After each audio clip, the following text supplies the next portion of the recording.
November 14th. You know what, I'm going to ask Mr. Granatino to please call the roll as we don't have Mrs. Krzyzewski tonight. Okay. Ms. Dargan? Here. Ms. Bree? Here. Mr. Costello? Here, and we have both Mr. Greer and Ms. Stetson are unavailable to be with us tonight. Please rise and join me for the Pledge of Allegiance. I pledge allegiance to the flag of the United States of America and to the republic for which it stands, one nation, under God, indivisible, with liberty and justice for all. Please also join me in the Peace Builders Pledge. I am a peace builder. I pledge to praise people, to give up put-downs, to seek wise people, to notice and speak up about hurts I've caused, to right wrongs, to help others. I will build peace at home, at school, and in my community each day. Nice job, students. Under the open meeting law, I'm informing the public that this meeting is being videotaped by Marshfield Community Media. If anybody else is taping this meeting, either audio or video, please notify us of such at this time. Seeing none, we have an awesome spotlight on excellence tonight that we will kick things off with. I always love coming to Daniel Webster, as Ms. McNeil knows, because I went to Daniel Webster. So it's awesome to be back in this room where I've been thousands of times throughout my life, and it's great to see some of our students who are walking these halls now and having the same kind of awesome educational experience I had at Daniel Webster all the way back in 1998 to 2003. So I'll turn it on over to you, Principal McNeil, and I know you're going to have some awesome kids here to present. I'll ask you to introduce them to us, and we look forward to the presentation. Awesome, thank you. I'm joined by Assistant Principal Jackson. All right. So first, I just want to say welcome everybody to Daniel Webster. Welcome community, welcome school committee, welcome Superintendent Granatino, Miller, Dr. Martin, and Mrs. Scalaro. So I thought we'd kick off tonight. Our Spotlight on Excellence is going to be on a new program that we're running here at Daniel Webster called DWS Connections. And I'll explain a little bit more about what that is. But first, I want to just go through our site council. Our site council consists of myself, Mrs. Jackson, Sherry Costello, who is a community representative, Sean Costello, who is our school committee liaison, Janine Hatch, who is our district math coach, Adrian Robatzik, grade 4 teacher, Jane Redmond, grade 2 teacher, and 3 parents, Michelle Diepa, Maris Bignesi, and Elizabeth Zizza. So that is our school site council. We recently came up with 4 new goals based on our brand new strategic plan. So these school improvement goals will run through 2025. Our first goal is focused around creating a sense of belonging for all. So these are elementary level goals, so all 5 principals, we have the same 4 goals. So this is brand new for everyone. We just recently drafted these goals, so this is the first time we are sharing these. But here at Daniel Webster, we took it one step further, and we have some specific action steps and outcomes related to our goals. So one of the first is our DEIB committee, which is already established here at Daniel Webster. We are going to continue to focus on providing supports and engagement opportunities for all of our high-need families.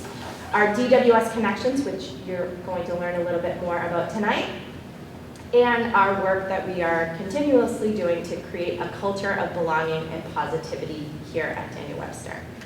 Our second goal is around teaching, learning, and leading. At the elementary level, our schools will focus on continuing to establish and develop policies and procedures to create a strong multi-tiered systems of support plan. Something that we already have in-house. Mrs. Jackson has been instrumental in helping to align our documents and run our meetings.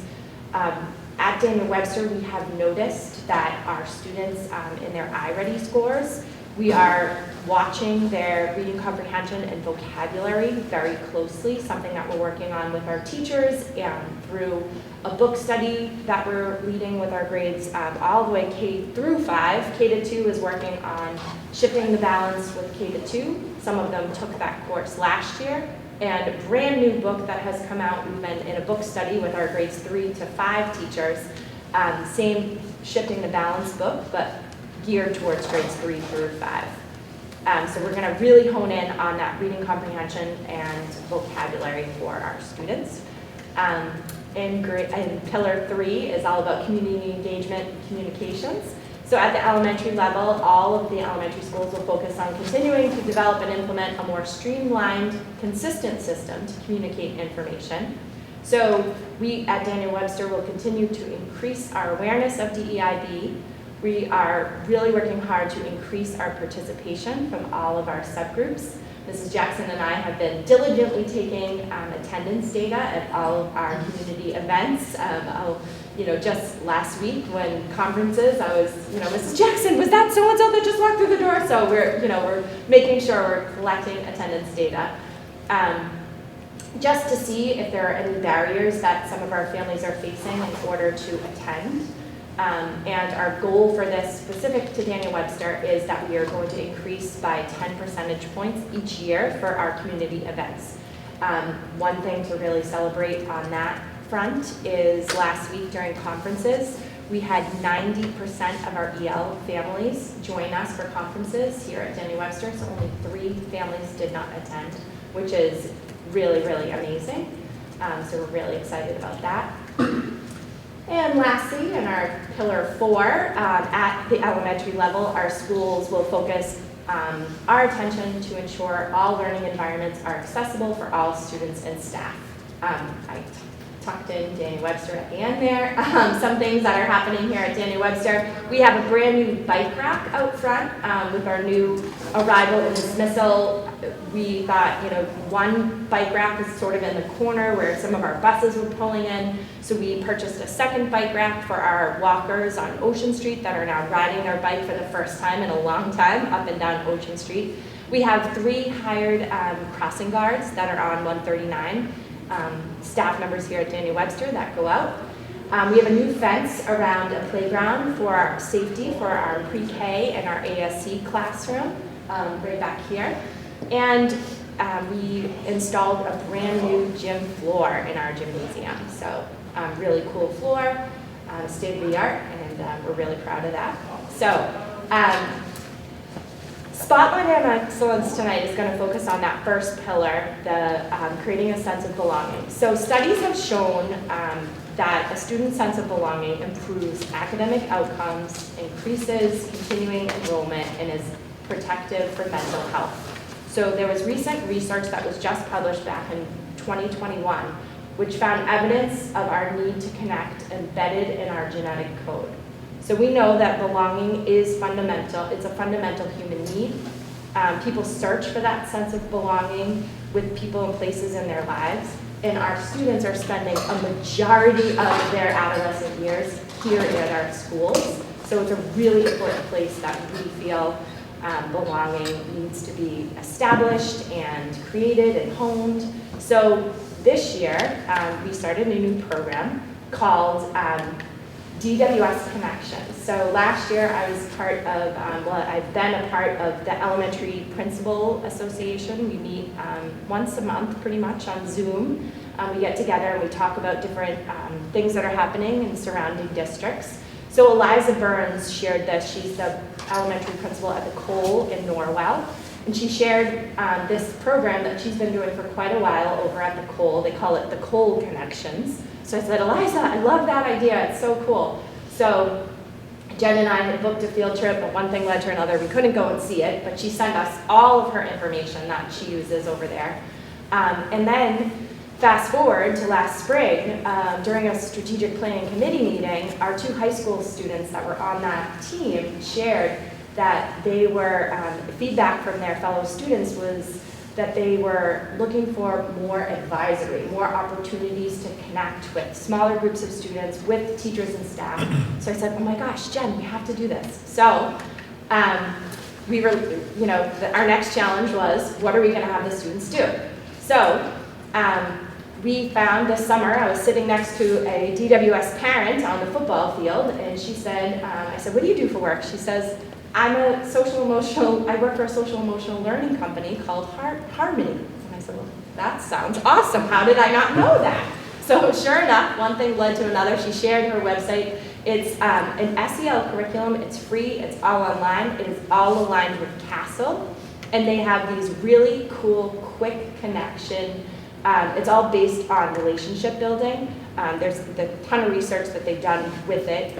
But they're quick 15-minute lessons and connections that you can do. And I said, Jen, this is perfect. This is exactly what we'll do.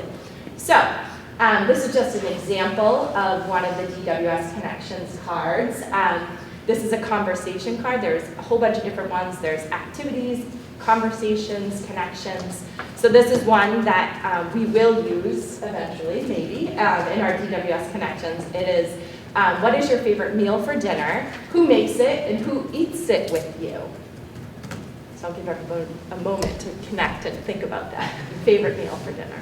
And there are also some collaborations where students are working together. This is another one where it's a backwards categories game. So the whole premises is students are working together, building connections. So you might say, who are they building connections with?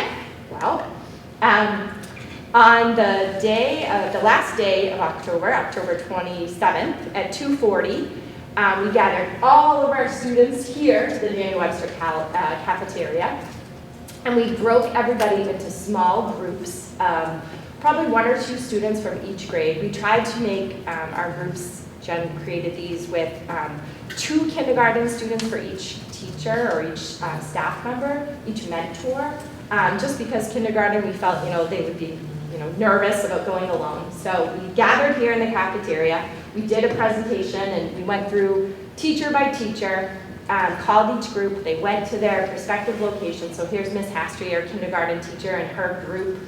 And then we have Mrs. Bergameska in her group. So they all went to all their various locations all around Daniel Webster. And they met for about 30 minutes or so. By the time we all got them there, the time was a little short. Jen and I's group, we were the last to call. And I think our group had about 5 minutes. 5 minutes. But, it was the point, now we know who our mentors are and where we're going in the building. So these are just some pictures of our kids in their spaces with their mentors. Like I said, it was staff members from all around the building. I believe there was probably, how many groups do we have? I think over 20, yeah. So here we go. And then, last but not least, I wanted to invite 4 of our 4th grade friends here, Daniel Webster students, to share with you what Daniel Webster Connections meant to them and why it's important for our school.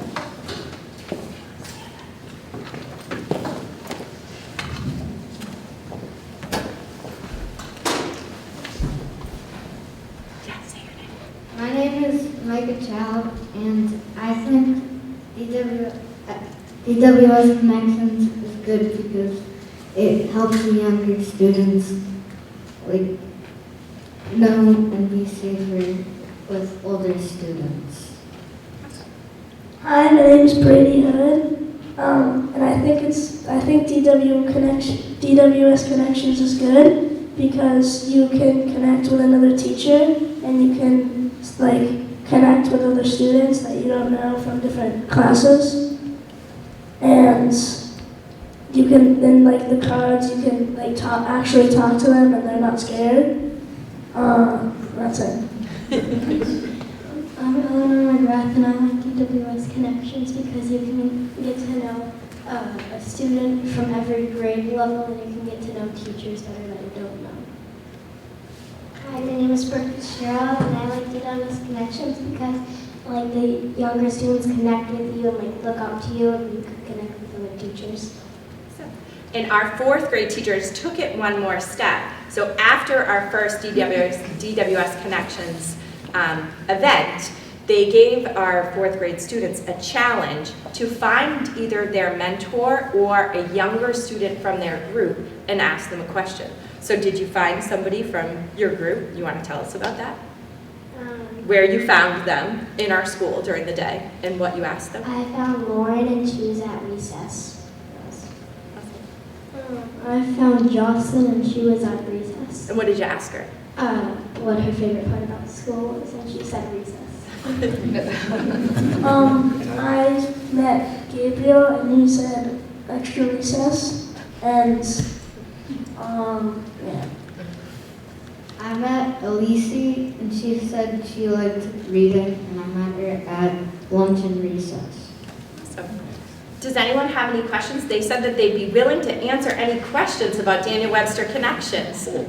Any questions from anybody? I have a question. Now, I know that you guys have talked to other people, but my question for you would be, through Connections, do you feel like you've made new friends? Yeah, probably. Cool. So all 4 of you said yes. That's pretty cool. That's pretty cool. Awesome. Any Yeah. other questions? What do you hope to do in the Connections coming up? Is there anything that you would really like to do? Maybe we could do the cards with every person in our group. Like last time we only got to do it with like 2 or 3 people. And we had like 6, and we had like 7 people in each group.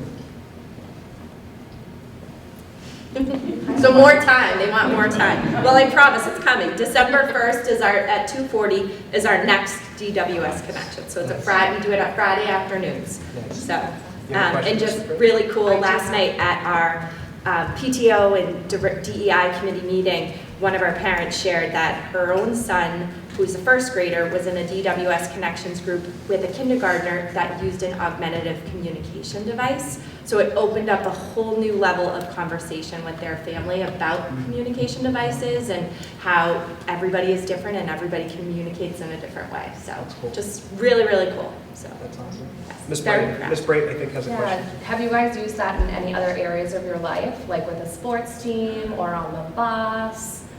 Have you talked to anybody that you wouldn't normally talk to? Yeah, I've said like hi before to someone, and then we partnered up in like a game that we were doing it on a sports team or something like that. Cool. That's I awesome. love that. And parents who are here too, is this something that you see the kids come home and talk about and they find it valuable? That's good as parents, I'm sure that. We're all about the younger kids. Awesome. So that concludes, thank you, Brady. That concludes our presentation on DWS Connections. Can we get a round of applause for these awesome kids?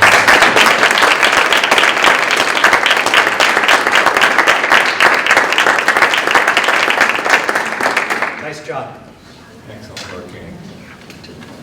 All right, we are all set. Thank Awesome. you. Thank you very much. Great presentation. Pardon? Did you photo on it? I did one, but Okay, that's it. yes, yes. I'm not in. Okay. Moving on, thank you again, students. And students and parents, you don't have to feel obligated to stay. We are not offended at all. You're more than welcome. You're more than welcome. Of course. Thank you.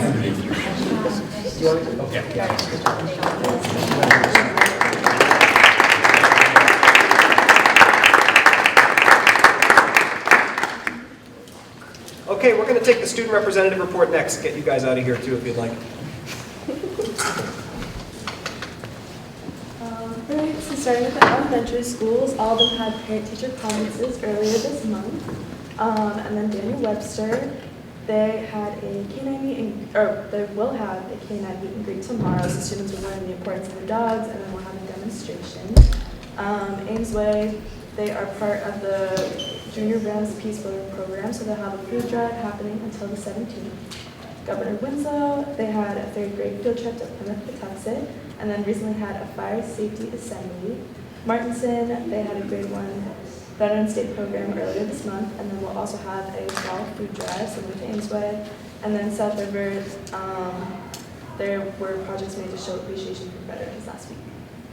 For FAMS, on Thursday and next Tuesday, there will be conference meetings. The annual sock drive has begun and will take place until December 1st. From November 1st to December 8th, there will be a Holiday and Veterans Day food drive. For the high school, tomorrow and next Monday, there will also be parent-teacher conferences. The Play That Goes Wrong will be showing this Friday and Saturday. There is an annual sock and underwear drive from November 6th to 21st. Pride Week starts Thursday and ends next Wednesday. The days include Color Wars, where each grade dresses in a different color, Pajama Day, America Day, Barbie vs. Ken Day, and finally Marshfield Pride Day and on our half day next Wednesday. And then Thanksgiving. Thank you. So quick, unbelievable. Thank you. Thank you. Appreciate it. Thanks, Kenny. With the committee's consent, I'm going to move the information to the end because we have a few presenters that I don't want to keep waiting too long. But we are going to take public participation next. If any member of the public wishes to address the meeting, now is your opportunity to do so. Okay, seeing none, we're going to go to the MEA update. Turn it over to you, Mr. Raymond, President of the MEA. Hello, everybody. Good evening. So, I'm Mr. Costello, members of the Marshfield School Committee. I hope you're all well. As always, thank you for providing the MEA time on today's agenda. As often as I'm able, I hope to use this time to share with you, the town of Marshfield, just some of the invaluable work that's being done by educators across the district. Their praises cannot be sung as often or as loudly as any of us would like, but I wanted to highlight the vital work that's being done by 4 of my colleagues at today's committee meeting. First, the work done year in and year out by Ms. Jada Vitez, who is an English teacher and student council advisor at Marshfield High School. MHS Building Representative Bob Gallagher nominated Mrs. Vitez for this above and beyond recognition during a busy season of community and school-wide events planned by Mrs. Vitez and the dedicated young women and men of student council. Every year, the Halloween Fun Fest at MHS draws hundreds of parents and children from across Marshfield and surrounding towns for an afternoon of games and prizes that serves as an annual tradition for Halloween-obsessed and or completely exhausted parents such as myself. At this very moment, it's likely Ms. Vitez is at home planning MHS Spirit Week activities, which culminate in a pep rally at the Robert Cuther Gymnasium this next Wednesday. Mrs. Vitez's work with Student Council has brought numerous awards to Marshfield, but her greatest contribution to our schools is the work she does with our students to bring the MHS and broader Marshfield community together in events like these throughout the school year. Lastly, Building Representative Allison Devon wants to recognize 3 new staff members at Ames Way School, Ms. Valerie Quigley, Ms. Janet Daly, and Ms. Olivia Stiles. Of Ms. Quigley, Ms. Devon writes, Valerie is new to the office. She has done a fantastic job helping staff with whatever they need. Her presence and personality is perfect, and she always goes above and beyond in her duties. Of Ms. Daly, Ms. Devon adds, of Ms. Daly, Ms. Devon says Janet is a new special education tutor. She has made such a difference coming in and supporting the upper wing teachers.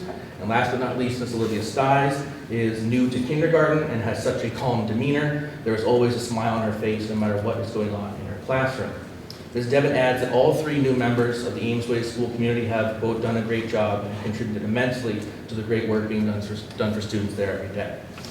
Please remember these names and know that there are approximately 600 other educators across our district who work to provide the best education possible for the students of our town. I know you do and will continue to do so. In my 2-year term in this office, I will not get to a fraction of the great work being done by my colleagues across the district. Thank you for your time. I wish you all a safe and highly caloric Thanksgiving.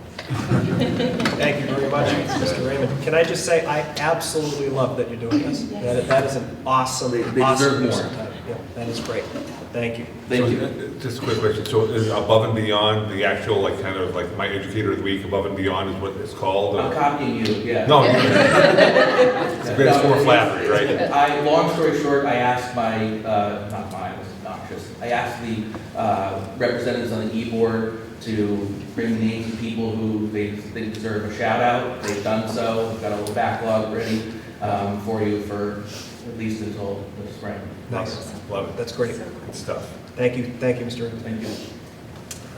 We're going to skip over the minutes for this meeting, as we do need Mr. Greer and Ms. Stetson here to approve those. So we have the October 10th and October 16th set of minutes that will be done at our next meeting, along with the minutes from this meeting. I'm going to move the superintendent search to after the boys hockey trip and the contract with Marshfield Community Media, just because I know we have some representatives here and I'd like to take you first. So we're going to start with the boys hockey trip, and I'll turn it on over to our athletic director, Mr. Battis. And Coach Conlon. Yep, and Coach Conlon, of course. Thank you, Mr. Costello, Mr. Granatier, and the board and the committee, thank you for having us.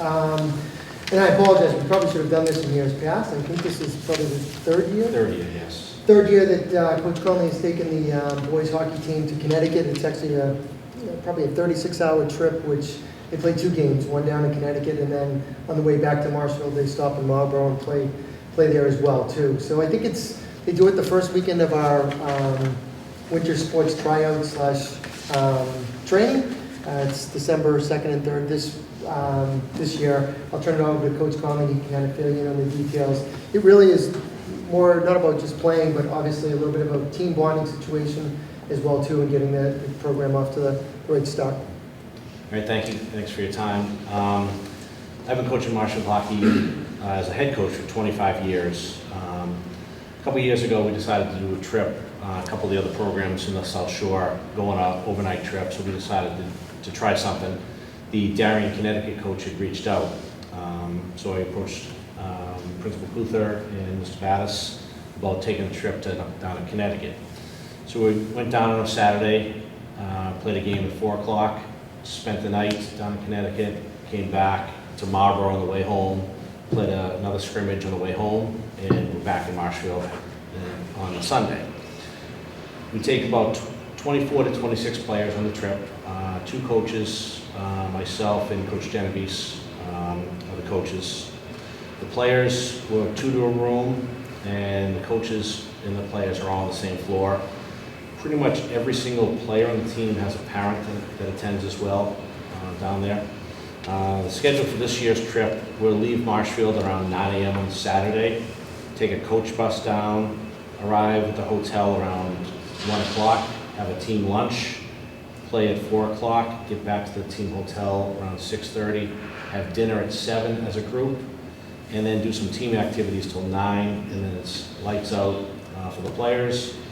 And we're up at 7:15 the next day for breakfast, team breakfast, and then back on the bus around 8 o'clock, driving to Marlborough. And then we're back in Marshfield by around 2:30. So a little bit less than 36 hours, but it's a quick trip. It's a great trip. The kids the last 2 years have loved it.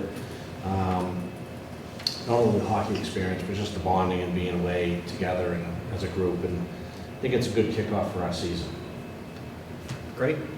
I would agree, as being a person who's been on the trip.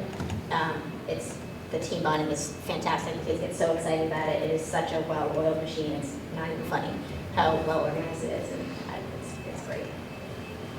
Is the Marlborough game, is that the part of the Regan tournament? Yes, it is. Yes. Who do they play this year? We're playing St. John Shrewsbury. Any other questions or comments? Okay. Is there a motion to approve the MHS hockey trip? Motion to approve has been made by Mr. Argan. Is there a second? Second by Ms. Brayton. All those in favor, please signify by raising your hand saying aye. Aye. Opposed, abstaining, 3-0. I always look over to look at Ms. Pazerski when she's down here. Thank you very much. Before you go, I don't know how many of you know, but this past weekend was the annual leaf raking exercise by the team, and they spent 2 days, various times. And my 2 boys set their own alarm. They jumped up, ready to help. They went to an extra house because they love doing it. So really, kudos to the team for Thank you. I think you're setting a precedence for other teams that it's not just about money raising and that's not all reaching out to the community is about, and that's fantastic. So thank you and great job. Thank you. It's an eye-opening experience for some of the kids breaking, as you can find. But they do it. They have a great time doing it. It's another team bonding thing, Yeah. and they realize the more they work together, the harder they work, the quicker they're done. So nice. If they want to expand that raking to Situate next year, I still have leaves coming down. Thank you for pointing that out, Mr. Duggan. Actually, my article in the Marshfield Matters, which is local magazine, is on all our teams and how much they do spend in the community helping out, from rake leafing, or leaf raking, I should say, to other things that they do. I know the girls' hockey team is committed to Marshfield Community Christmas. Baseball team takes part in Red Litter Day. I think a lot of our teams do things in the community, which is really important, and get a part of. And I know there's a community service, component now to graduation, which is great. I think there's a lot of opportunities for players and for student athletes to take part. Yeah, great. Awesome. Thank you. Thank you very much for having us. Thank you very much. I appreciate it. thanks. Happy Thanksgiving. Happy Thanksgiving. Yes. Enjoy the final 2 weeks before you're back at it. Yes. Next up, we're going to take the MCM contract with Public Schools Marshfield. Mr. Grabowski. Well, he's here to answer questions. He's more than welcome to come on. Yeah. I was sharing with the committee, we'd spoken earlier in the fall about updating our contract with MCM, and we've had a couple meetings with members of his board and folks on our side. Mr. Cawthorn, Mr. Miller have been kind of going over it. And there hasn't really been major changes at all. I know we talked about the length of it. The original contract was a 10-year contract. It was a 10-year contract. One of the biggest deltas on the draft that we have now is it's actually it's written up as a 3-year contract, mainly because besides us, MCM has ties with Verizon. Who's the other? Verizon and Comcast. So the Verizon contract is a 5-year Right. agreement, whereas the Comcast is a 10-year.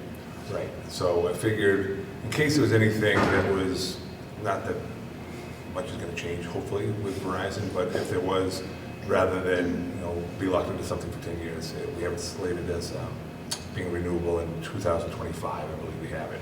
So 2025 with if the Verizon contract, which may or may not be done, right. then We put in a stipulation that you can see that if there's any hang-up and they're still negotiating, or sometimes it just takes a little while for them to wrap things up, we've extended a year and then come forward with a new contract. But mainly I was going to talk about the fact that, I think this is a true first read. We made some of the changes that are highlighted in there. Again, there's nothing too dramatic, but his committee is going to be looking at it next week as well. And I think the goal is by the December 5th meeting, if we can have the committee have a vote on it by that time. Yes. So my board is meeting on Monday. This will be part of the agenda. And just to make a comment, it's pretty wild that it's already been 10 years since we've been in what I still call the new studio. And the fact we wrote this contract back in 2013, and it's pretty much not much has changed to it. It's been a relationship that's gone really, really well. So kudos to everyone that's been involved in it from the get-go. Yeah, it's been a great partnership. Obviously, we get a lot out of it. Our students get a lot out of the relationship. The town and MCM obviously get a lot out of it. And I think it's a model for many districts and many communities that have this type of relationship. Not everybody has it set up like that in the school, but it's a win-win. I mean, some things have changed over the 10 years, and we try to address that within the context of any major changes. I mean, even down to the new scoreboard and the impact that has on the work that MCM does. So that's all highlighted within there.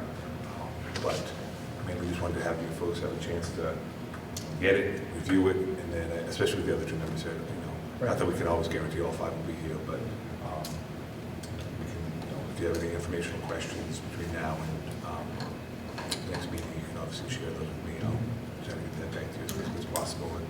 And Jonathan is also available if we have any technical questions on that end. But Dave, who works a lot, the IT folks work a lot, obviously, because when things happen to us, we tend to focus on the impact on teaching and learning. We can't get Canvas up. Well, how's that going to slow down? Well, if we can't get Canvas up, then MCM can't do a lot of the work that they do as well during the day. Again, during the school day, not that all of their shows are being filmed and whatnot during the school day, but they have a staff, an ever-growing staff that's in the building, in their section, doing work. So anything to our network or our Wi-Fi or our communications that impacts teaching and learning, probably going to have an impact on them as well. So we try to... As I said to the superintendent yesterday, I would say 95% of our, let's say, technical networking issues impact the school or town government directly. Yeah.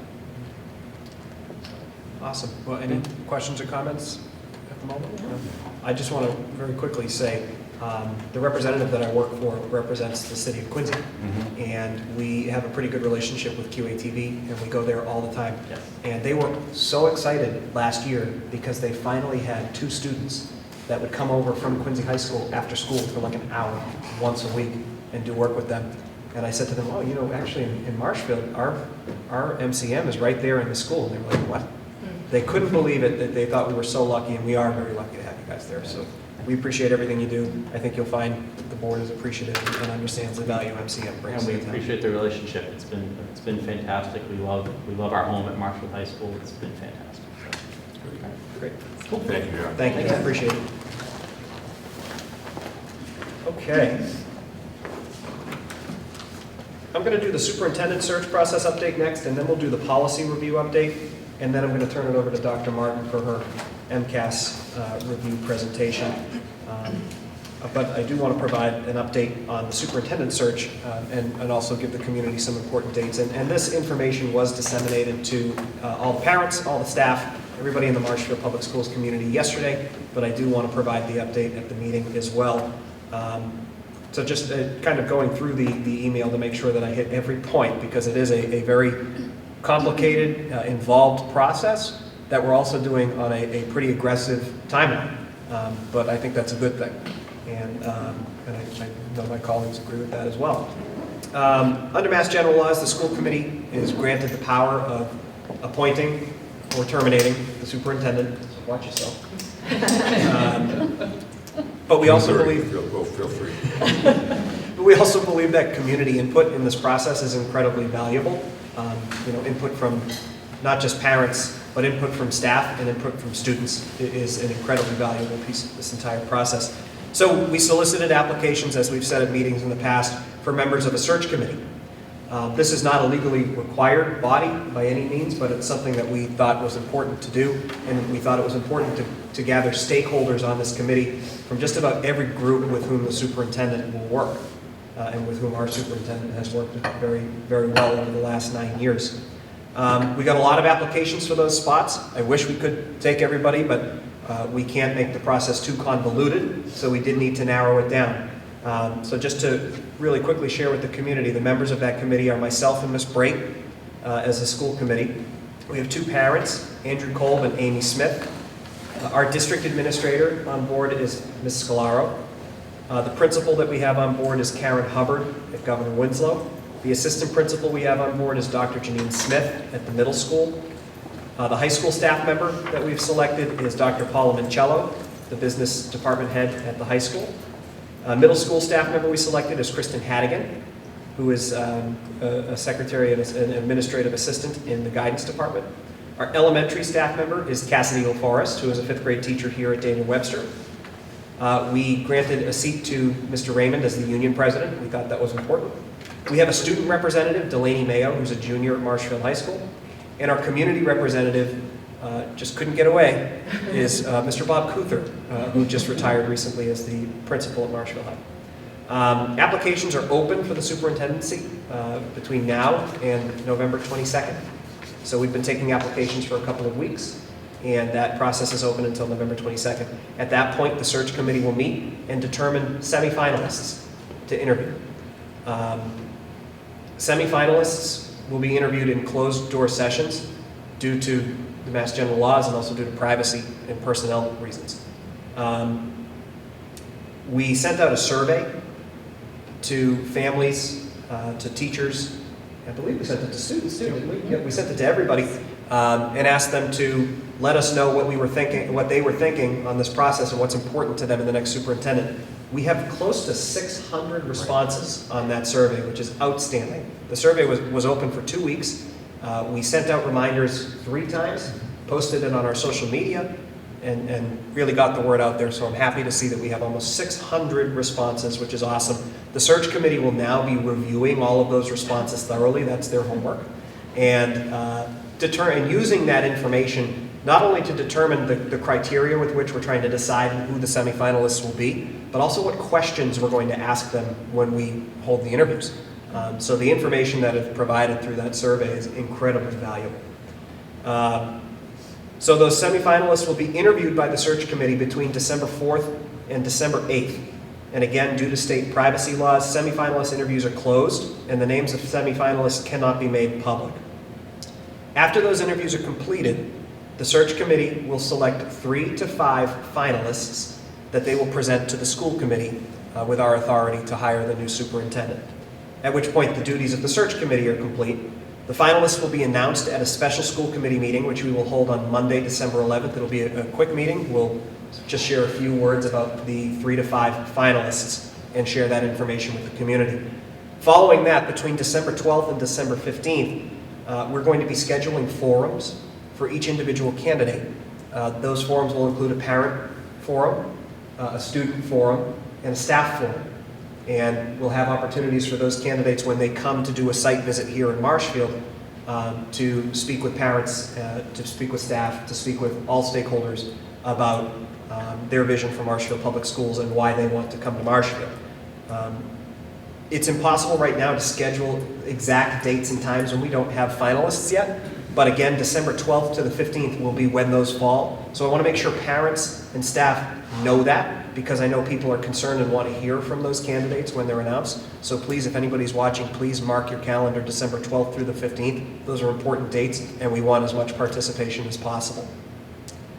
On Saturday, December 16th, this is another important date to mark. The school committee will hold a special meeting. And I know it's a Saturday meeting, and that's unusual, but we felt that was a day that would have more availability for families, for staff, and just anybody else who might be interested. Beginning at 9 a.m. on the second floor of the Ventress building to interview all of the finalists. We'll have probably an hour and a half scheduled per finalist, and those meetings are open to the public. Public can't ask questions because it is a school committee meeting. The school committee will be asking the questions to the finalists, but the public is more than welcome to come and observe, and I would encourage the public to do so. After that point, the school committee will have a few days to mull over everything that we've heard, because we'll hear a lot of information and it's a big decision. And then we'll have a final special meeting on Tuesday, December 19th, at which point we will vote on the appointment of the new superintendent of Marshfield Public Schools. That person will obviously begin on July 1st, 2024, but as long as there's no weather emergencies or crazy snowstorms to veer us off of course, we plan to share with the public who the next superintendent of Marshfield Public Schools is on Tuesday, December 19th. So if anybody has any questions on that, anybody watching at home, I encourage you to reach out to any of us, but myself and Ms. Brait are leading the search committee. My email is sean.costello@mpsd.org, and Ms. Brait is laura.brait@mpsd.org. Please reach out to us if you have questions. And again, thank you to everybody who took time to fill out the survey.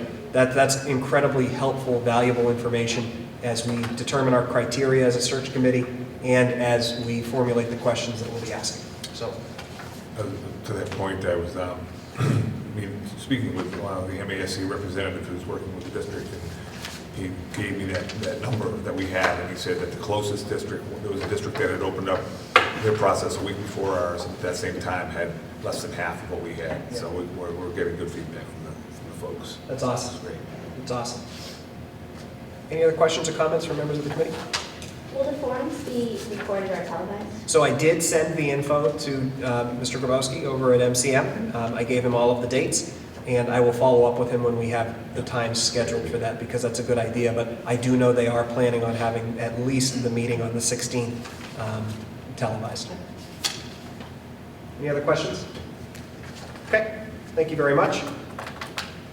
Moving on to the next piece of the agenda. I'll turn it over to you, Mr. Granatino, for the policy review update. So this is just a straightforward update to our bullying policy, the ICFB, and it's nothing within our existing policy was inaccurate, but there's just been some updates, and we try to keep our policies in conjunction with what MASC, who is kind of the policy setting organization. Besides doing superintendent searches, they do the policy with all of our school districts across the state. So there have been some updates to the policy regarding bullying. I apologize, I couldn't get color-coded where the changes were, but we have the kind of the brackets. That's where things had been added. And again, most of the language that was there previously was not touched, but there is some changes predominantly around the plan itself. So you have the policy that you folks vote on, but in the previous version of this policy, when we put it together with MASC, they did not incorporate the language regarding the plan and the plan that has to be in place. And our plan is on the front of our website. That's anytime anyone has a bullying question or bullying concern, they can look to see what the plan is. That plan is also being updated as we speak. That's not something that the committee has to vote on, but mainly just the language related to ensuring that this policy is part of the plan is what was added here in red, if you're looking at the computer version of it. And so I put that in there. Again, anything that has not been highlighted was original language that was still fine. It's still in the existing MASC policy, but a few things had just been added. So what will happen is when the committee votes these changes, then there's a group that's working on the policy or the plan itself. And they'll, currently if you look at our plan, It has languages about the steps that are taken for a bullying investigation, and within it is the existing policy itself. So obviously, if we change the policy, the old one's going to come out and the new one would go in. But the plan itself is something separate that the committee doesn't have to vote on. But this is, as all of our policies, one of the items that you folks have to do. Any questions? Questions or comments on the policy changes?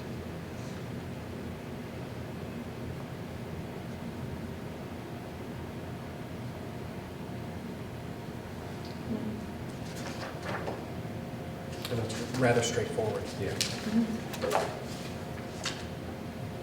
Due to the fact that it's pretty straightforward and nothing earth-shattering, I'd be comfortable moving on this tonight. That's fine.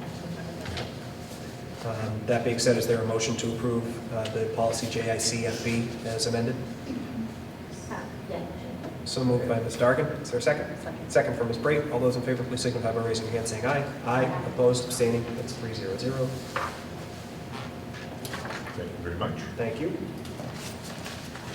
And we will close out the meeting with the MCAS overview presentation from Dr. Martin. Go Get your right ahead. popcorn ready. Here we go. Yeah, right there.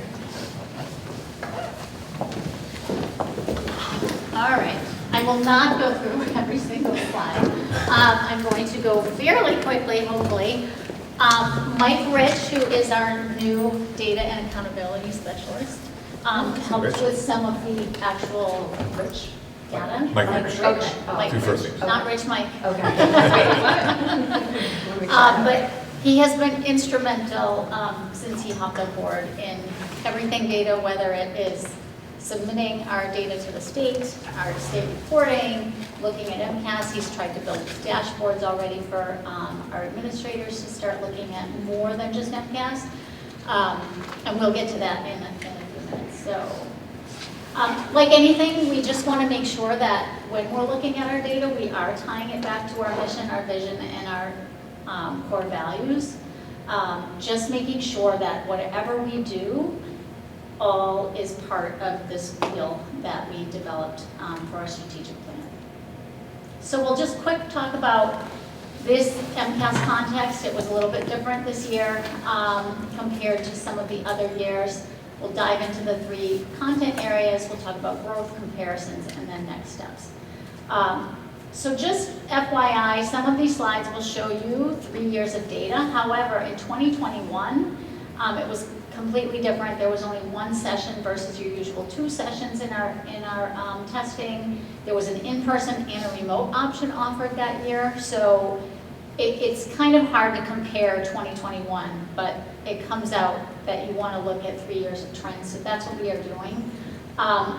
We have in the last 2 years participated in grades 5 and 8, the science, technology, and engineering pilot. So in those grade levels, they only were scored on half of your regular MCAS. So they took half of the MCAS, half of the pilot piece wasn't scored.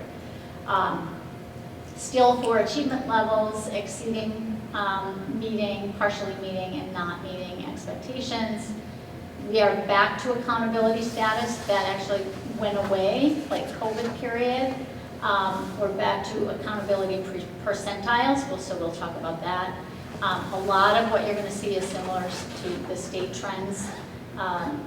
This is only 1 data point, so we always keep that in mind when we talk about it. It's probably one of our big data points because it's so public.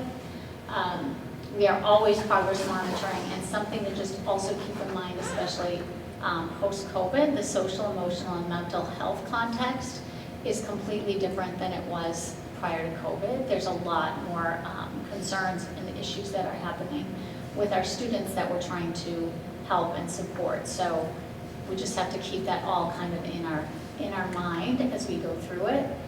And just upcoming for this year, grade 8 is really going to be tested heavily this year. So they have, not only do they have English language arts and math, they also have science, technology, and engineering, which again, we're participating in the half pilot, half MCAS. They are also piloting grade 8 civics, and grade 8 NAEP is being tested this year at Furnace-Brook Middle School, and that is kind of out of our hands.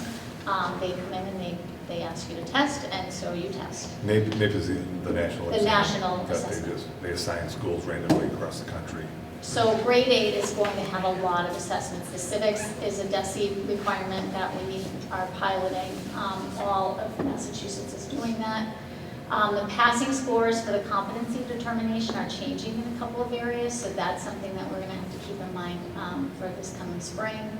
Again, just keeping other data points, progress monitoring, and the mental health context in the back of our mind as well. Dr. Martin, I'm very sorry to interrupt. Can I ask you a very quick question? Yep. We are piloting the grade 8 civics. How many districts are piloting that? All of them. Every single district in Massachusetts? Yes. I'm taking it, it's not going to count. It won't count. Oh, I gotcha. Okay. It won't count. And we will get some data back as far as like the big picture. We won't get individual student data or anything like that. We are assigned a certain area of civics. So there's, I think, there's 5 to 8 areas. So we are only assigned one area. So we already know what that's going to be. Christian Oberg at the middle school and Lisa Lynch have been in on a lot of the MCAS sessions where they're talking about the civics exam. So we're ahead of it. We just want to make sure that we're prepared. Gotcha. So, thank you. yeah. All right, ELA, I'll just highlight a few things. Grade 3, so if you notice, we did, 2021 again was that odd year. But we're starting to creep back up. The good thing is that we're starting to creep back up in a number of exceeding expectations, which is really kind of tricky to do sometimes. Grade 4 is more typical of what we've been seeing in ELA since 2021. It's kind of flatlined. If you notice on the left, that's the state, and they've kind of been in the same pattern where the last 2 years we're kind of stagnant. And on the right, you'll see our scores, and those have been very similar, just slightly higher than the state. Grade 5, again, very similar. And then if you look ahead to grade 7, they're actually coming back up, whereas the state is actually kind of stagnant. So our grade 7 is actually made a good jump in their scores, and grade 10 is starting to recover as well. So really our next steps there, when we look at the elementary, we've already known that we are due for a literacy adoption. Our program is very outdated. It isn't hitting the science of reading that we know the research is telling us to do. So in preparation, we've already added that second elementary literacy coach. This year we're doing a lot of, and Mrs. McNeil mentioned it, a lot of professional development around the science of reading research that is happening so we can prepare for that literacy adoption. So our staff is kind of learning about the trends and what we need to shift in our instructional practice. Teaching and Learning Alliance, which we've worked with for years now, is actually coming in and doing some modeling and vocabulary and comprehension in grades 3 through 5. We are starting to look at core literacy resources. Our council has started by, we have a shared slide deck right now where we're all investigating different resources and trying to find out which ones we want to bring in for publisher presentations. Early Bird, the assessment, and the dyslexia screener, we're doing that. We're having an early literacy information night actually tomorrow night for our elementary parents. We started with iReady Reading in grades 2 through 8, plus one of our high school courses is also using iReady just to have another data point for our students. Furnace-Brook is getting some coaching from Teaching and Learning Alliance, and then 6 through 12 we're doing some vertical alignment works around what text they're using and what skills they're teaching at every grade level. So a lot of work is being done around literacy because that is an area that we have seen that we need to actually make some growth. Math was interesting this year because we expected, because we had a new program, that we would get a dip in our scores. And we actually didn't really see too much of a dip except in maybe one grade level. As you can see, grade 3 steadily, like again, that dark green is where you want to see some growth because that's exceeding. So our kids are actually improving in that top realm as well. Grade 4 math, again, kind of seeing that upward trend. That's what we want to see. Grade 7 made some great progress. They actually surpassed 2021, which is pretty incredible. And then grade 10 is back up to where we would want them to be at this point. So just local iReady, just looking, so you want to keep your eye on the dark green and the next level down in that like medium green color. So when we started iReady in math in the fall last year, you will see a lot of our students were either a grade level below, 2 grade levels below, and in some cases 3 or more grade levels below. A lot of them were 1 grade level below, which is actually where you expect kids to be coming in. But by the end of the year, you'll notice the difference in the dark green. So another data point, this is K through 8, this is all of our grade levels that took it. So you'll notice when we improve the dark green, that means kids actually made a lot of progress over the course of the year. So that dark green is either they were at mid or above grade level by the end of the year. So that was pretty impressive data from iReady that we were seeing. But like anything else, we know we have to keep going. So elementary math coaches, they actually shifted their model this year to be residency-based. So they're at a building for a more extended period of time before they switch to another building rather than popping everywhere every day. We're using Forefront and other pieces of data to actually look at where students need extra support and where they're excelling.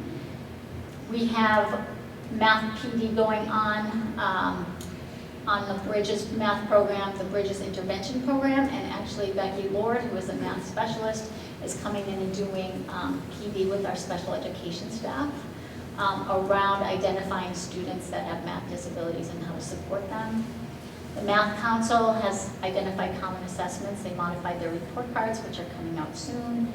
iReady Math is continuing. We also added one of the high school math courses is using that to kind of gauge some data around those students. Ferrisbrook is continuing to get coaching from an outside consultant because they also implemented illustrative math for the first time last year, and then again some vertical alignment work has been happening between Matt Murphy and Lindsay Lee Consolati have been great working together, trying to align the 6 through 12. So science is where we probably have more of a concern, and so grade 5 is going in a downward trend. I think part of that, a lot of that has to do when you focus so much on math. It kind of took a back seat last year. The math adoption was a very heavy lift for our staff, extremely heavy. But, I mean, we didn't go down terribly. It was almost stagnant last year. So we're looking at doing more nonfiction text in our literacy blocks, things like that. Grade 8, this is where we partially adopted a new program. So we started with the Open SciEd. However, they were trying to balance the old curriculum and 2 units of the new curriculum. So it was they're kind of in this limbo. This year they're doing 4 units of the new curriculum, less of the old, and in 2 years from now they'll be doing all Open SciEd. The one caveat to this is Principal Kemen shared with me an email that she received from a parent recently that talked about how excited her student was in science at the middle school that she's never seen before. So the data, although it doesn't look the greatest, is not telling the whole story in this case. I think the excitement of the students has really shifted. And I think our teachers are really trying to switch their instruction to being more phenomenon-based, which is something that is brand new. And it aligns to the new MCAS that is going to be coming. So a little bit different. Grade 10, however, is getting back to where we want it to be as well. So in science, talking about Open SciEd, we do have an Open SciEd coach. We also have science ambassadors who are going, we have grade 5 and 2 grade 8 people that have applied to the state to be science ambassadors to learn more about the phenomenon-based approach and also the new MCAS. We're continuing to pilot that new MCAS. We're investigating nonfiction text for our elementary, looking at really the question types and how different this new test is going to be, and again, some more vertical alignment. So just quick on growth, there is growth percentile as well. The average is 40 to 60%. This is where they're comparing students to other students who have performed very similarly like them in the past. So growth, we're really looking again at the way far right. The dark green is showing the very high growth. The next set of green is like the high growth, and the moderate is in the middle. Most areas we are in that 40 to 60%. As you can see, grade 8, their growth was tremendous in ELA, and you're also going to see that it was pretty high in math as well. So if you're looking at performance versus growth, they're a little bit apples to oranges, because you might have a low performance, but if those students performed low before, they might actually have had high growth. So it's kind of a little bit tricky to really decipher. But we do love to see the high growth, because that means every single student is learning at a high rate. Comparisons, just comparing our growth to the state, pretty similar. Again, we're falling 40 to 60%. You can see that grade 8, again, was at the 65th percentile. So that was above and beyond. That was very high growth. And then grade 8 in math also was on the upper end of the moderate growth. We always look at surrounding towns. As you can see, we pretty much fall in the middle of some of these towns. Hanover is very similar to us in ELA and math.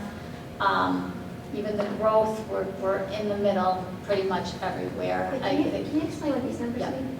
So if you look at the amount of students in the exceeding and meeting expectations, that's the percentage that we're looking at. So we're really looking at the kids who met the expectations or higher.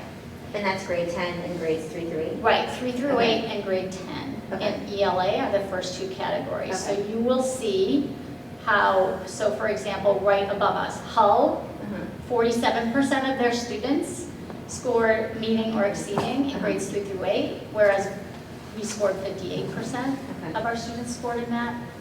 Hull did 69% were in grade 10 in the exceeding and meeting expectations. Marshfield is 76% of our students. So if you go, and then the next category is math, the next category is science, and then we look at the growth. So I'm not going to go into all of that. You have that all. So if you have any questions, please let us know. We are always looking at other districts, and we want to know if they're scoring higher, what they're doing, because we want to copy. Okay, so we want to try and see what everybody else is doing. And then the percentiles, this is where we actually are compared to, the progress is comparing ourselves to our own targets. The percentile is comparing us to every other district or every other school that's like us in the state. So any other elementary school, this is where it gets funky, because elementary and middle schools are actually in the same category. High schools are separate. So you'll see like, the high school, we're at the 72nd percentile. That means we scored at or above 72% of the schools in Massachusetts. Overall, we're at the 60th percentile. So all of our schools are either making moderate, substantial, or meeting and exceeding progress. No one is in an accountability status. None of our schools are there. So we're all making progress. The high schools actually meeting and exceeding. So what are we doing with all of this? You saw kind of the next steps in each content area, but it's really an opportunity for us to reflect really on our instructional practice, our multi-tiered systems of supports. What are we doing with students who are either need to be pushed a little bit higher or need some support to learn the actual content and skills. Identifying necessary PD, we're making adjustments to the curriculum. You saw that, we're trying to, especially in literacy. The data dashboards, so I mentioned Mike was building data dashboards for our internal work, but we're also looking at companies who can bring in a lot more data points. So we want a dashboard, and Mike chimed in, we want a dashboard with not only MCAS scores, iRating scores, we want one that's going to show us attendance at the same time, behavior concerns. Anything else you want to add? Those are the broad strokes, but the real goal is to be able to see an individual as well as an aggregate level, everything we know about a student in one place. So when you talk about growth versus performance, I mean, we can spend 10 minutes making a histogram or a heat map, but we can very quickly say, okay, I want to see students who had explosive growth, but started at the very low end of performance. And then I want to see, within that group of students, how many of them are English learners? How many of them are foster or homeless youth? How many of them have attendance issues that haven't yet been addressed? And to start pulling together the social emotional aspect, along with any sort of home supports they might need, and really begin to make some meaningful change to your programs and even just outreach. So we are putting together a small group of people who are going to look at some of those data dashboards and try and determine which one meets our needs the best, and go from there. So. But the homegrown the homegrown one dashboards is that amazing. Mike has created already have come to help us out a lot. We actually spent a big chunk of our leadership team meeting today having the principals look at their own school and kind of come up with three things they noticed, two things that surprised me, and one thing that worries me about the data, and they were able to kind of reflect on their own schools, and that kind of, we did that before the meeting, and then we discussed it for quite a bit this morning, but having Mike be able to put all that stuff together in a nice comparative dashboard made life a lot easier for us. And again, as Ellen alluded to before, the data is data. It's what we do with the data that's really important, and we try not to get too worked up, good or bad, on certain numbers. But if you see numbers and you see trends, then what do we do? And if we're, those are probably the most important pages of Ellen's presentation, with the steps that we're taking, whether it's re-engineering staff, bringing in new staff, changing practices, always looking at what is going to help the students the most. People love MCAS or hate MCAS, or in between. It is just another assessment that allows us to see, what can we do better for our students. And we have the iReady as well to augment that, and other homegrown assessments that we do all the time that are really helpful in addressing those needs. So this is a helpful process at the end of the day. Just, again, going back to our strategic plan, it really, looking at this data, actually, a lot of this is part of our strategic plan, and what we're looking at and how we're using it is really trying to get us to accomplish some of that work that's outlined in the plan. And then just if anyone needs more information, we always put this on our website as well. The parent site, there's an educator site, anyone can look up the scores are public information on our profiles, so anyone can access that at any time. Any questions? Questions or comments? Go right ahead. Well, great job, and great, it's a lot of data to pull together, and so this is exciting. I like data, but I understand it's. So I have a couple questions. One, are any of the 8th grade MCAS testing that we're doing optional? Everything, even, okay, no, there's none. The only thing that would be optional is the half MCAS, half science pilot. But if we didn't do the half science, they would have full MCAS. You're still going to have 2 sessions of science, whether it's okay or not. Right. Yeah. Okay. And how spread out are they? I don't know when the NAEP testing is. Do you know when the NAEP testing is? Maureen just mentioned it, but it is all in the spring. I don't know if they've released the civics timeline yet, but it aligns with everyone else, so it starts usually in April and goes through the end of May.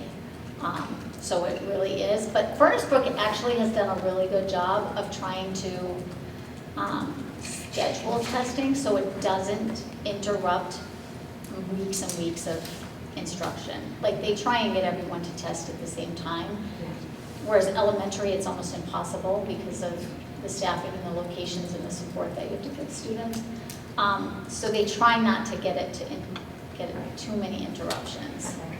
And it's a funny balance between, you know, it doesn't matter how many times you say, don't worry too much. Right. It's just, you know, it Yep. still is. And so thinking about, you know, the kids that are going to stress about this for, what do they have, 2, 4, or 5 tests? Yes. So it looks like, I'm sorry to interrupt, it looks like the NAEP science for the grade 8 is going to be between January 29th and March 8th. So that's that'll be early. That'll be early. done. Okay. And these are also computer-based now? Yes. Okay. Yep. And then for the iReady, definitely, you know, noticing even through other districts, just the increase in iReady and with my kids. What are the expectations? Like how much iReady do we use? How much are the kids asked to do a week? Are they given time in school to work on it? So the sweet spot is what we call it, is usually between 30 and 45 minutes a week. Okay. So some teachers assign it for homework. Some people have it as a station in their classroom. Furnace Brook has it as one of their options for literacy block, I believe. And then, like my own kids, 2 lessons a week is homework, so they can. That was just that math, or is that math and English? That's math. The Okay. English, we are not, we're not like asking people to do the MyPath for reading. It's almost more the diagnostic information that we want there. I think some people are dabbling in using the MyPath, which is like the lessons and things that, but we really wanted it more for just the assessment data at this point, because we really had nothing that was substantial. We were doing SRI. It wasn't giving us the information we needed, and with the new dyslexia guidelines, we needed something more substantial. Because there's a screener aspect that's mandated. It's in the regulations that we have to do, so. Okay, so right now it's more diagnostic for the English. Yeah. And so, okay. In the ELA scores, do you have a breakdown, male versus female? We could actually do that on our. The dashboard has Yes, it broken down. and Edwin Analytics, which is the Department of Ed's kind of data dashboard, you can break it down there too. Okay. We haven't looked at that Okay. yet as far as male versus female. You can do it by socioeconomic, you can do it by, you know, 504s, ELL, IEPs, IEPs, 504s, you can break it down all different ways. I think my rudimentary research is that we're losing boys in English as they go through high school. But less and less boys are taking higher classes and all that stuff. So I'm curious to know if there's some discrepancy starting early on that the scores of our boys are trailing versus whatever else. It's funny, I was just sitting on a webinar today about the MTSS and trying to reach kids who are already kind of advancing with English, and that did come up about how it was kind of decreased once they hit a certain grade. It kind of, their interest kind of wanes. Well, That their would be interest range interesting. or the curriculum isn't hitting their Isn't, interest. right, Yeah. or isn't engaging for them. Right. Right, so Yeah. we talk a lot about, I mean, that's part of our whole universal design for learning, is trying to engage students in multiple ways. So are there choices that we can give students? Are there different options? Right. But that would be, I mean, we could certainly look at that. I would love to see it if you have a minute. I know you do a lot. Sure. Yeah, but even, I think even that's what concerns me a little with, like, if we trend towards the direction of using iReady for homework and stuff in ELA, that, you know, really, I would think that they're, you know, reading and having more reading and helping with reading it, you know, versus some of that stuff might be. I think with the iReady, I think there is a piece, like, we also use Lexia, so that there's a piece of like Lexia that our English language learners can really tap into. But as far as homework, I don't know if anyone is really using that. Yeah, I just know like other districts are doing a lot, you know, and it's kind of where it goes. Yeah. Okay. I just jumped on the engineering word. Mm-hmm. I'm clear about our engineering curriculum in general. I think we're having trouble in high school with teachers, and I can't follow the path of what our engineering curriculum is. And so I just was wondering if that's going to be part of sort of what we're doing moving forward. Well, the standards actually include engineering, like K through 8. They're embedded in the science and technology and engineering. They're all like embedded in there. So a lot of the new assessment that is coming has to do with engineering. So it's taking a phenomenon and it's looking at a problem, and students have to run multiple tests, like simulations on the computer, and almost do the engineering process. Like, let's design the assessment, let's design the experiment, let's test it out, let's see if it worked. So that's almost built in, that whole process piece. I know they have been working on the engineering curriculum for a few years now at the high school. But that hasn't, and you know, there's the old, they call it the C-STEM, but now it's for everybody at the middle school. Yes, So, right. So it's trickled down. We Right. do some like robotics work and stuff like that in the elementary, like our digital learning specialists do some of that work down here. Okay. But it's not like a set curriculum at this point down here. Right. Okay. And my last question. Do you think there's any connection to, so part of the big growth there is in the 8th grade. And so in 7th is when we start to level some of the classes. Do you think that that has any connection to a growth, that jump in growth? I don't, because we don't level in English, and there was still that Except I think that it inadvertently is somewhat leveled because of the scheduling. The kids who are in the math are often grouped together in English. Well, and you also have to look at, again, that's that growth versus performance. So growth, like you could have a student who is really struggling and who didn't score well, but the following year, they just made progress. Right. So that's where that growth piece comes in. They could still be performing at a needs improvement or not meeting expectations, but still have made tremendous growth. Yes. So it's a little bit, that's why that growth and performance is, it's kind of hard to look at it together because you don't know, it's almost like you have to dig deeper. That's what it'll be exciting to see. Yeah. Right, like what's contributing to the growth. Yeah. Okay, awesome. I'm excited. Well, if someone has, Yeah. she might have wanted all 55 slides. I do like She probably did. The two-year hypothesis. She wanted 110. BLA, I just did a quick dive while we were chatting. I was paying attention, but I just looked briefly at Mr. Rich's dashboard here. And females BLA 3 through 8, or 3 through 10, I should say, it was 68, median exceeding 68%, 55 for the boys, 3 to 10. And then I just picked up one grade level, grade 5, before they hit the middle school. It was 57, 49. Median exceeding females, 49. So So we drop a little as we get older. yeah. Yeah. Interesting. I'm curious to see the math and science show. Yeah. I mean, really, like, it just, Yeah. I mean, I think, yeah, I don't know, there's a lot of things to think about, but I worry about the English part of boys. I just feel like if we were seeing we did see some of the numbers we see in English with boys versus girls decades ago, and the entire math and science curriculum was reorganized to help girls. So I'm not sure why we have, less than 10 boys in honors English as seniors. So that makes me sad. Well, thanks, that was great. You can do it again next time if you want. Part 2. Part 2. Thank you. Ms. Brady? Questions? Okay. I just want to say thank you. I know it's a lot to work with, and to both of you for everything that you're doing. Mr. Rich, just to highlight, that's incredibly what you've been doing with the district and what you're trying to design, and that's going to be incredibly useful. So thank you. Just yeah, you just started this year. Plenty of time. A couple weeks to get under his belt. and he is also in professional development. He's also led professional development. Nice. That's awesome. Met with different groups of people, like, We got very, very lucky when we decided to come to Marshfield. On that PD front too, I want to highlight, I wish he was here.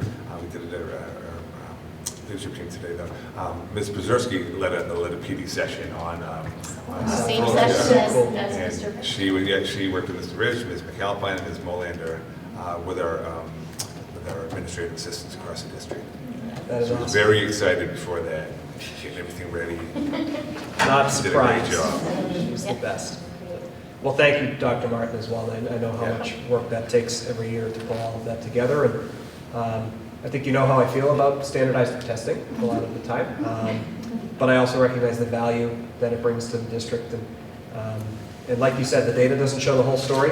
And I think that's the most important thing, that our administrators understand that the data doesn't show the whole story. And I know our principals understand that. But it's certainly a big piece of the puzzle. So it's a good tool to have as we're mapping the roadmap forward. So thank you. Okay, we're going to move into our informational session. I will be brief after this chit chat. First of all, it's been a while since we were together, and after our last meeting, we actually had a special town meeting. I just want to thank the community, the members at special town meeting that we didn't have much on the agenda, although the town put forth within their capital, $250,000 went towards our maintenance and facilities department, which is a big help. We'll put that to good use. Congratulations to our high school students who made the National Honor Society. They had a lovely ceremony a couple of weeks ago, or about a week ago, with a very large class, and it was just great to see all the smiles and all the hard work. 150 kids almost that made it. So Increase in the minimum GPA. yeah, right. Yeah, that's so pretty cool. These kids really stepped up, and the parents had as big a smile as his children, which made it really special. Was able to take part in a good conference with Ms. Erica Stacy, our personnel specialist, and along with Dr. Martin, we went out to Regis College, MPDE, Mass Partnership for Diversity Education, that we're a member of, has an annual conference out there. We haven't been able to get to it for a few years, and we were able to get there, and had some great speakers. And as always, we're trying to find ways in which we can try to diversify our hiring practices. And so that was a helpful session. Again, we talked about the Professional Development Day, and Ellen may talk a little bit more about that in her comments, but it was just a fantastic day for learning for our staff. There were so many options. I think the feedback was 99% positive from the staff about the offerings that they had, and Ellen works hand in hand with Amy McAlpine and putting it together. But we had every level, whether it was special education, doing a program on Pans and Pandas, to book club work that was being done in each department. You name it, there was something for everybody, kind of morning sessions, afternoon sessions, and it went really, really well. We had a presentation last week over, Mr. Miller was able to be at, with the selectmen in South Shore Vocational School, came and talked about their pending project that we've spoken about back in the spring when we were looking to join, and they've now since become a member of the district, but they're walking through all of their member towns on what lies ahead, what are the steps that have to happen, what are the potential costs, and what that's going to mean in each district, because that is something that's going to have to come up. Tom will probably have that on his. So I added the bullet points. Oh, okay. So I'll let you do that in a folder, sec. so all the dates are there. You know, we had our ninth. This is my 9th year, and this is our 9th homework-free weekend we had for Veterans Day. So that was a big hit. And there was a number of teachers that sent me stuff that they did with their kids, and some of the stuff that their students did on their own, and shared that back with me. So that was really special. Can I interrupt you for 2 seconds? Go right ahead. Quickly. About a week before Veterans Day, I had a chance through my day job to speak with the Secretary of Veterans Services in Massachusetts, Secretary Santiago, and I let him know that you do that every year, and he thought that was awesome. And also, I think I can speak for all of us here when I say it will be an expectation that the new superintendent continue that. No pressure. Because that's a really great thing to say to kids, you know, no homework, but instead please find a way to thank the veteran. So that's a really great thing. Thank you for that. Awesome. And then in that same vein, again, I've been posting it on my newsletter and talked about it at our previous meeting, but the event that takes place this Saturday over at Situate High School. It's housed in Situate, but it's really a regional event. They're calling it a U.S. Military Showcase, and they did it last year. And it's not a promotional thing to join the Army or a promotional thing to go to one of the academies, but it's more educational and informational to let students and families know that what can they do if they were to be an ROTC student, or if they were going to enlist, or if they were going to apply to an academy. what does that mean, not just in college time or military time, but down the road, what can it lead to? And this is a group of parents from the South Shore that have been putting this together, who may have been in the military themselves, who may have had children that went to the academies or are in ROTC, and they just want to kind of inform them. There'll be people there from every branch of the military. There'll be a number of academies will be there. West Point Naval Academy, Coast Guard Academy, Merchant Marine Academy will be there, and a lot of ex-students from the area. A bunch of them will probably be from the Situate area, but they could be from other communities as well. And they're just there to talk to families about what can this lead to down the road. And it's important to know, and it's not all just, one of the things that hit me was that the military is the second largest employer in the country. I think Walmart's number one, or Amazon, either Amazon or Walmart is number one, and the military is number two. And there's only out of 1.3 million, I think he said, in the military, only 200,000 of them are active. So there's over 1 million that are doing jobs somewhere around the country or around the world that are going to translate to what they do when they leave the military. So it's a nice event. They did it last year for the first time. It didn't have huge numbers, but I went to it along with a few other superintendents in the area, and there was a good number of Marshfield kids that were there and their families, but just trying to promote that as much as possible to try to get a good crowd over there for that. And that will be the Saturday at 10 o'clock over at Situate High School. And just a plug for our friends at the MEF. They're doing their Fall Giving campaign. They set a goal for $75,000. This is something they started a few years back, and they've already reached 37,000. So they're more than just about halfway there. And that'll be going on, I think, through the end of the month, through the end of November. Nice. That's one of their, again, they don't have many fundraisers. They have the race, they have Circus Smirkus, and this is probably the third thing that they do to raise funds. And all of that money comes right back to us through the grants that our teachers put forth. And this past year we had our biggest number, and we're well over $1 million now in 12 years of grants. So again, something that I talked to my peers in other districts, they don't have anything like this, not even close. So it helps our teachers, but more importantly, it helps our students. So. For anybody watching at home, that's a good cause for Giving Tuesday. Yep. Which is a week from today. There you go. Thank you. Awesome. Thank you. Dr. Martin.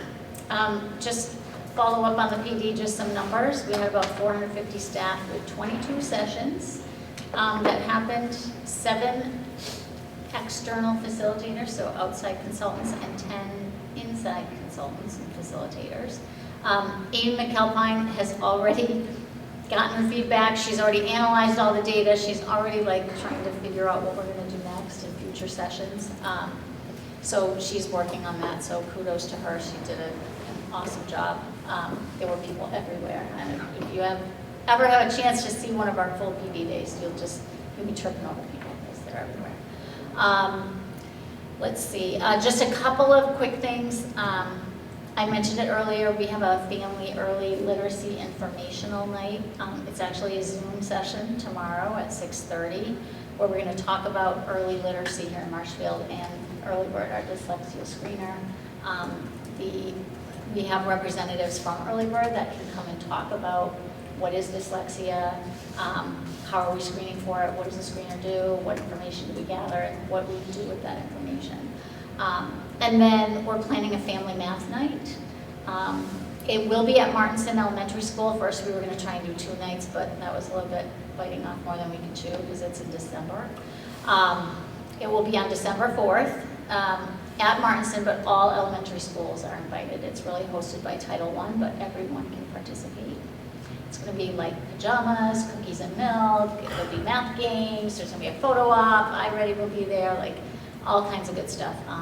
So more information will be going out in this week's newsletters. Awesome. Thank you. Mrs. Sklar? I don't have any specific updates, but I do want to jump on the admiring the PD that we're on. Please. In Marshfield, just having Amy McAlpine be able to help with the organization, just for special education teachers. We're able to bring in, Becky Lord, we're doing a really deep dive into identifying math disabilities and learning about new assessments so that we can really get it right and get some interventions directly matched to disabilities.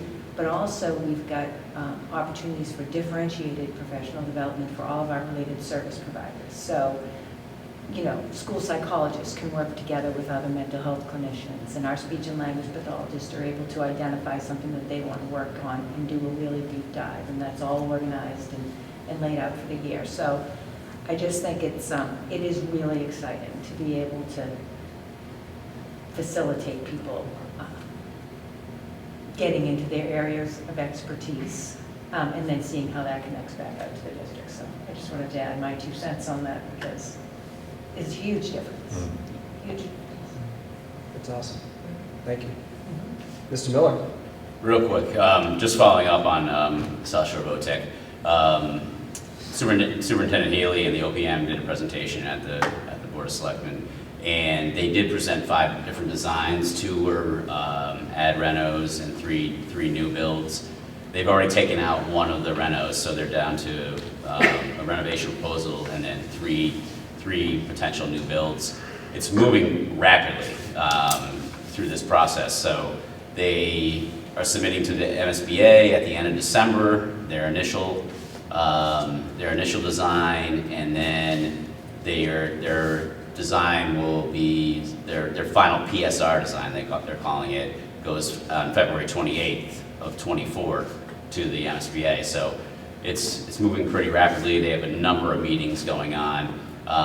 But then the timeline moves along where potentially the MSBA would end up approving in August of 24, with then following that would be town meetings in October and November of 24, and then potentially a full. They've already decided they're going to do a full district ballot on one day with all the communities, and it's an aggregate vote, and that potentially could take place in January of 25. So it's January 25 seems far away, but it's really not in this whole grand scheme of things. And they have their website, southshoretechproject.com. So all that information is there.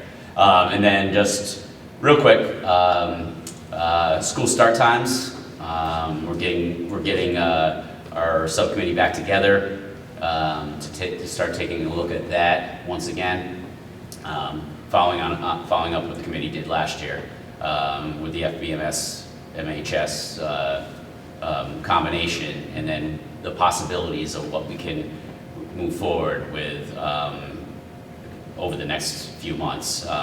We are going to do a survey for parents, employees, and students to get their feedback on the potential proposals that we can bring forth. So, when are you planning on having that first meeting? We're going to schedule it. I was hoping Mr. Greer was here tonight, so I could just get it right. I might make a little bit of a change to that assignment.